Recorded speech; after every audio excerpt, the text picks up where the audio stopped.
आज की short analysis में हम डिस्कस करेंगे गॉडफ्रे फिलिप्स स्टॉक के ऊपर। और दोस्तों हमारे बहुत सारे सब्सक्राइबरों की कंटिन्यू रिक्वेस्ट आ रही थी ये स्टॉक के ऊपर कि सर इसके अंदर डबल धमाका भी कंप्लीट हो चुका है, क्या यहाँ पर अभी हम और भी होल्ड करें या फिर सेल करके निकल जाए। तो डियर सब्सक्राइबर, आपका जो क्वेरीज़ है उसके सारे आंसर आज के एनालिसिस में क्लियर हो जाएगा। और दोस्तों अगर आप देखो तो ये एक तरह का फॉलोअप वीडियो भी है। आज से ठीक 10 दिन पहले हमने इसके अंदर डबल धमाका की chart pattern, flag and pole pattern breakout निकाली थी और ठीक उसके 1 महीने पहले हमने ये स्टॉक के अंदर एक बॉटम से पैरेलल चैनल प्रेडिक्ट करी थी। और दोस्तों जो दोनों पैटर्न थी, सबसे पहले हमने इसके अंदर पैरेलल चैनल जो प्रेडिक्ट करी थी उसके जो टारगेट्स हमने 25% एक्वायर किए थे और वो था हमारा धमाका नंबर 1।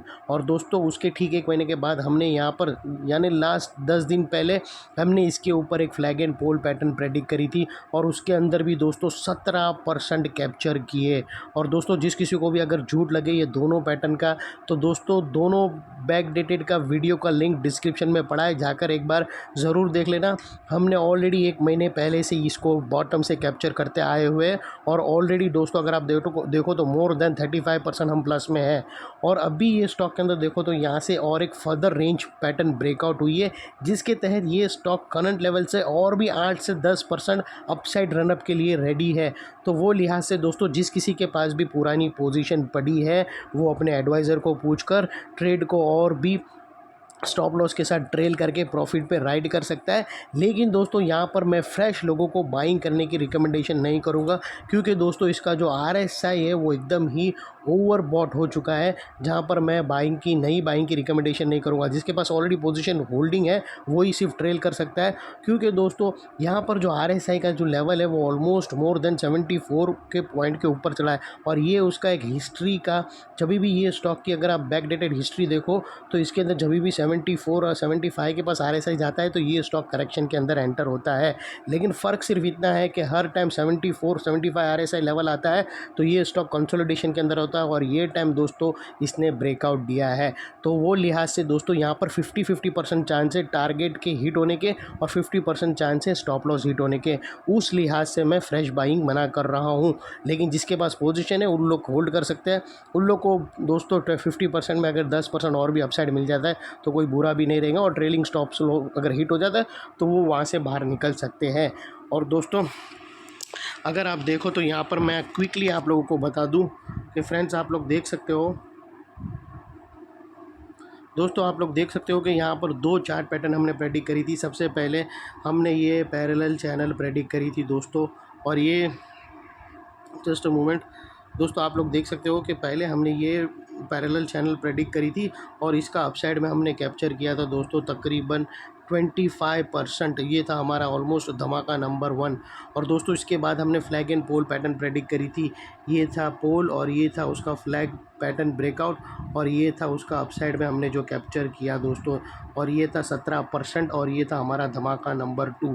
तो ये ऑलमोस्ट एक्टिव हो चुका है, दोनों भी टारगेट्स एक्टिव हो चुके हैं 25% के और 17% के भी। और यहाँ से फर्दर रेंज ब्रेकआउट हुई है जो यहाँ से और भी अपसाइड के लिए रेडी है, लेकिन उसके चांसेस स्टॉप लॉस और टारगेट हिट होने के 50-50% है। इसके पहले जो टारगेट्स जो नेकलाइन से ब्रेकआउट हुए थे उसके चांसेस दोस्तों 70 to 30% रहते, यानी 30% स्टॉप लॉस का चांसेस, 70% टारगेट का चांसेस। लेकिन ये वो लेवल पर है जहाँ पर दोस्तों 50-50% चांसेस है। वो लिहाज से दोस्तों ट्रेलर जिसके पास पोजीशन है वही ट्रेल करना।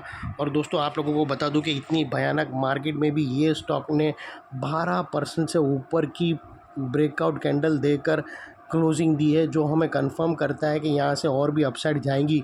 और अगर दोस्तों इसके अंदर स्टॉप लॉस भी हिट हो गया और ये स्टॉक कंसोलिडेशन में भी गया तो उसके बाद भी दोस्तों डरने की बात नहीं है, क्योंकि ये स्टॉक बाइंग के लायक है। फंडामेंटली और टेक्निकल वाइज दोनों भी स्ट्रॉन्ग है। लेकिन दोस्तों इसके अंदर ऐसे स्टॉक के अंदर आपको वेट करने का, और करेक्शन के बाद जैसी रिवर्सल पैटर्न आएगा पॉजिटिव साइड की तरफ, फिर से इसके अंदर एंट्री डालकर बहुत बड़ी वापस नोट छापने का। तो दोस्तों मैं आप लोगों को अभी नई चार्ट पैटर्न के बारे में बता दूं तो फ़िलहाल मैं दोस्तों ये हमारा जो प्रॉफिट है, जो लास्ट पैटर्न थी फ्लैग एंड पोल पैटर्न, वो मैं निकाल देता हूँ और आप लोगों को यहाँ पर क्लियरली बताता हूँ कि दोस्तों अगर आप देखो तो यहाँ पर एक रेंज ब्रेकआउट हुई है और वो रेंज कुछ इस तरह की है दोस्तों,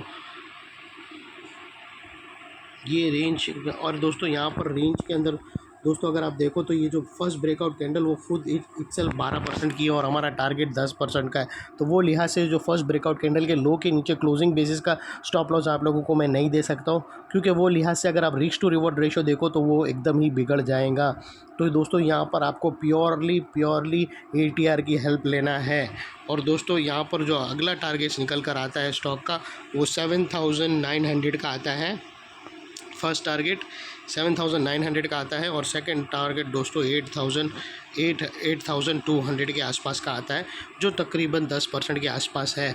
और दोस्तों ये थी सिर्फ हमारी एनालिसिस।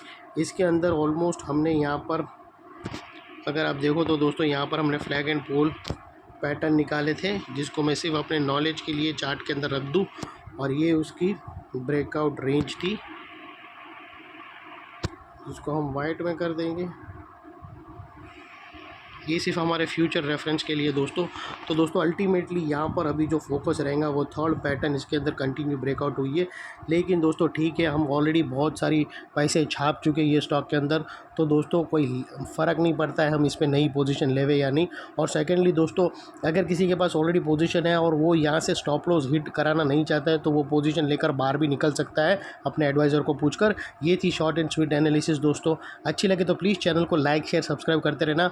और हम फॉलो अप चार्ट पैटर्न्स के बारे में भी हमारी चैनल पे डिस्कस करते रहते हैं कि कभी प्रॉफिट उठाना है और कभी दोस्तों होल्ड करना है। Thank you. जय हिंद।